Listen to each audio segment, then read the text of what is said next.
Ethiopian calendar പിന്തുടരുന്ന ഇവർക്ക് പുതുവർഷം ആരംഭിക്കുന്നത് സെപ്റ്റംബർ മാസത്തിലാണ്. ഈ സമയത്താണ് കായൽ എന്നറിയപ്പെടുന്ന കുടവയർ മത്സരം നടക്കുന്നത്. മിക്ക ആഫ്രിക്കൻ സമൂഹങ്ങളിലും സ്ത്രീകൾ പ്രത്യുൽപാദന ക്ഷമതയിലേക്കുള്ള പരിവർത്തനത്തിന്റെ ഒരു ചടങ്ങായി തടിപ്പിക്കൽ നടത്തുന്നുണ്ടെങ്കിലും കായൽ ചടങ്ങ് പുരുഷന്മാർ മാത്രം പങ്കെടുക്കുന്ന ഒന്നാണ്.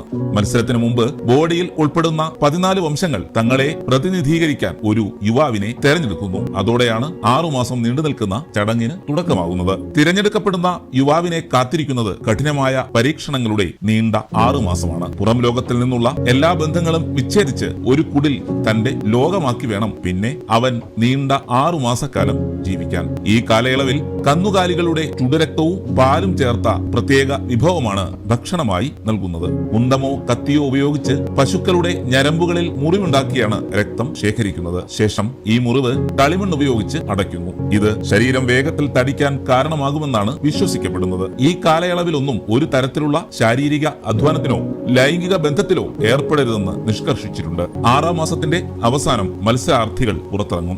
കളിമണ്ണും ചാരവും ശരീരമാസകലം പൂശി മണികളും തൂവലുകളും കൊണ്ട് അലങ്കരിച്ച് അവർ മത്സരവേദിയിലേക്ക് ആനയിക്കപ്പെടുന്നു. വേദിക്ക് സമീപമുള്ള പുണ്യവൃക്ഷങ്ങൾക്ക് ചുറ്റും നൃത്തം വയ്ക്കുന്നു. നൃത്തത്തിനൊടുവിൽ ഗോത്രത്തലവനും സംഘവും ചേർന്ന് മത്സരാർത്ഥികളിൽ ഓരോരുത്തരുടെയും കുടവയർ അളന്ന് തിട്ടപ്പെടുത്തി ഏറ്റവും അധികം വയറുള്ളയാളെ വിജയിയായി പ്രഖ്യാപിക്കുന്നു.